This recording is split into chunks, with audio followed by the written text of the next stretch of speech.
Southwest Florida. Welcome back to Leapers Live. I'm going to do my last interview before we move on to the symposium. Got my good friend here, Dr. Phil from Agape. Agape. Agape. I always get that wrong, but I do my level best. I think you hear that a lot, so it's like they'll even bother you anymore, right? Exactly. We are here at the symposium that's going to take place called the Coronavirus Vaccination, Who, Why, When, and Where. And it's at Mount Hermon Ministries. And you know, whenever we come here to the melting pot right here, we're always trying to educate the community. And it has really gone very well over the past 18 months as various symposiums have taken place here.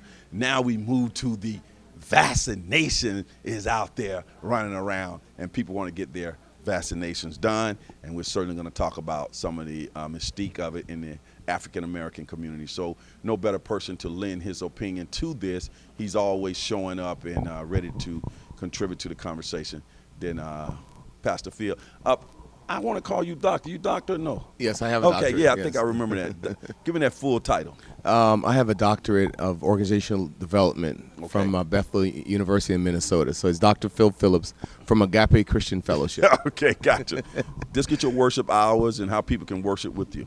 9 o'clock is our English service, and 11:30 is our Creole and French service. And we are also online on Facebook and on YouTube and on our church website. Now, in your particular case, you figured out how to bring a certain amount of people under the roof? Exactly. We are at about maybe 35-40% capacity with social distancing. But most people are still online watching on YouTube or on Facebook. Now, when you're bringing them into the church, you are they are wearing masks while they're sitting there. They have to wear masks the entire service. We started doing temperature checks, but our nurses were like, "That's not effective." So I've heard that. We encourage social distancing and the mask, and we dismiss by rows so people don't just leave as a herd. And we don't encourage any talking in the lobby. So if you want to speak to someone, go outside on the lawn. Make sure we respect social distancing, and we disinfect the sanctuary between services. Okay, so you're really on top of some things. You found that these measures that you're using have been very effective? So far, we haven't had any cases that can be traced back to the church. So I think so far we've been able to dodge any bullets. Yeah. Now that we move to the vaccination is in the world, it exists. We see all this stuff on the conveyor belts on television and going around in circles on these different machines. And now it's in Lee County. Vaccinations have come in here into this area. What are some comments that you're hearing from people in your congregation, people that you interface with? Are they excited about it? Are they apprehensive about it? And just in general, what's been the general tone? Well, the tone has been mixed reaction. We have people who are for the vaccination, obviously some people who are in the healthcare who have done their research. And then you have your people who have their apprehension because of the mistrust and because of just the whole cultural thing. Because we have a heavy people of African descent that's part of our church, and people from the Caribbean islands, so the mistrust is kind of like embedded. But as people get educated about it, I think they're more open to being vaccinated. I got you. What do you stand on the vaccination? Do you feel that it's safe? Do you feel comfortable telling people, hey, get vaccinated? Well, because of my limitation in the medical field, I try not to give an opinion. So I'm doing my own research to find out what are the side effects. But people who have taken it so far have said that there has been little to no side effects. We have a lot of medical professionals who had to take it, frontline workers. So personally, I haven't taken it yet, but I'm trying to watch to see what happens before I jump in. But you're not old enough to have taken it yet, so stop acting like you got access to it yet. You don't even have. You haven't been given the option to take it. Well, you know, Lee, they're thinking of making pastors essential workers. Okay. And moving them up in the line. So there's the talk out there about that. All right, good. I'm only 47. I'm only 47. To cover the news. Make me essential. I haven't had the option yet because you're just a young dude too. Yeah. But let's go to the stigma, the history.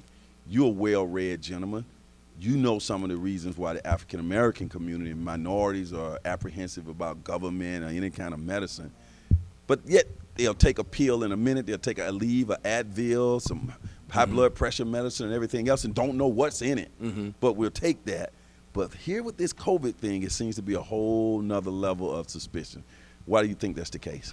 Well, I mean, history can either be an asset or a liability. So we know the history of the Tuskegee men and all this other stuff that's happened, the mistrust in the community of African descent. But I would say education always pushes back ignorance. So I think before people make a decision on whether they're going to take it or not, they need to do their homework, be educated by medical professionals, people who know what they're saying, as opposed to just community news. Get it from the mouth of experts. So I think people should, first of all, pursue education about the vaccine and then make a decision based on the facts. Now, we're here at Mount Hermon Ministry. You can pan up and let people see that.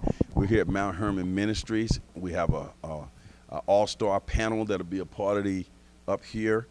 Dr. Phil will be a part of that panel as we continue to try to demystify and learn more about the vaccine that has now arrived in the community. Representatives from the health department are here as well, and the clergy. What do you hope that people will take away from tonight's discussion? I hope they will gain insight, and we will begin to see more people in our community commit to being healthy by taking the vaccine. That's my two takeaways, that they will get education and be committed to taking the vaccine if they feel comfortable with it. Mm-hmm. I know you keep putting that on the tail end, so you have not arrived to the point where you're telling people to do it. You're just saying if they feel comfortable with it. Well, I think there's a liability coming from Right. a position of authority telling people to do stuff. So Good I point. always want to make sure that I say, hey, do your homework and then make a decision based on the homework. Okay. So if someone would ask me, should they take it if they're working in the field, I said, sure, take it, because after you've done your homework. So I'm a little apprehensive because of my position, because, when leaders speak, people move. Right. And we have no other example than that than recently. We're not going to go there, but you know what I mean. The leader has power. Mm-hmm. We also saw that with Jim Jones and Colt Juice. Exactly. People don't know what I'm talking about, but you do, right? Exactly. Yeah, over there in Exactly. Grenade. Guyana, it was a big deal when I was in college. It was all the news in Time magazine and everything. So every now and then I mention it to people, they don't remember that. But that is far from what we're talking about right here. But charismatic religion or cult type situation, people do follow, right? Exactly. And what we saw recently with the raid on the Capitol Hill, Exactly. on Capitol, Yeah. that was like the ultimate. Exactly. Yeah. I mean, I can't believe I was looking at that. Yeah. Well, leadership is influence. That's what John Maxwell says. And so you can either use it for positive things or negative things, especially in the ministry. In our community, when pastor speaks, that's almost like God speaking, right? Mm-hmm. And so you have to be careful what you put in people's ears. So I'm always apprehensive to tell people to do stuff. I just like to educate people. Well, I tell you one thing I'm real impressed with about you. I'm impressed with you about a lot of things. Well, happy birthday, by the way. Thank you, sir. Is you take complex things and you simplify them in a manner that everybody can understand. Well, thank you, sir. That everybody can't do that. And just keep that as your trademark.